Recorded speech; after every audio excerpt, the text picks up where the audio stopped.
परमेश्वरजी कदम हे सुद्धा नगराध्यक्ष या ठिकाणी आलेत आणि सगळेच आमचे उमेदवार मुस्लिम समाजातले निवडून आलेले, मताधिक्याने निवडून आलेले. त्यांना स्वतःला पण पटलं की कमळावरती उभं राहणं हे काही वाईट नाहीये, चुकीचं नाहीये आणि त्यांनी विश्वास दाखवला. त्यांनी कमळाची उमेदवारी घेतली आणि या ठिकाणी अभूतपूर्व असं यश त्यांना मिळालं आणि त्यांच्यामुळे आमच्या नगराध्यक्षांना मिळालं हे मला या ठिकाणी खास करून सांगावं वाटेल.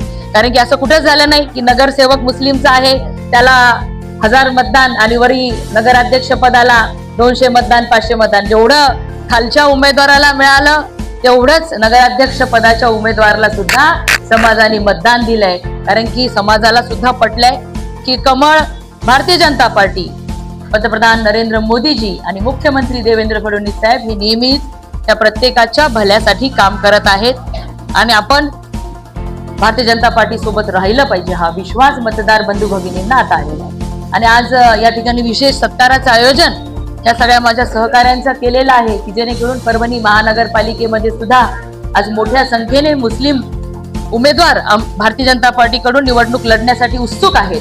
परंतु ह्याच भीतीमुळे, कारण आतापर्यंत नुसतं खान पाहिजे का बाण पाहिजे ह्याच एका एजेंड्यावरती आपल्याकडच्या लोकांनी या ठिकाणी निवडून आलेल्या आमदार खासदारांनी मतदान मागितलेलं आहे आणि दुर्दैवाने 2 जाती धर्मांमध्ये ही एक जी दरी या ठिकाणी निर्माण करून ठेवलेली आहे ती दरी मिटवण्याचं काम आम्हाला यापुढे करायचंय. यासाठी आज ही छोटेखानी बैठक, छोटेखानी सत्कार कार्यक्रम या ठिकाणी आयोजित केला होता.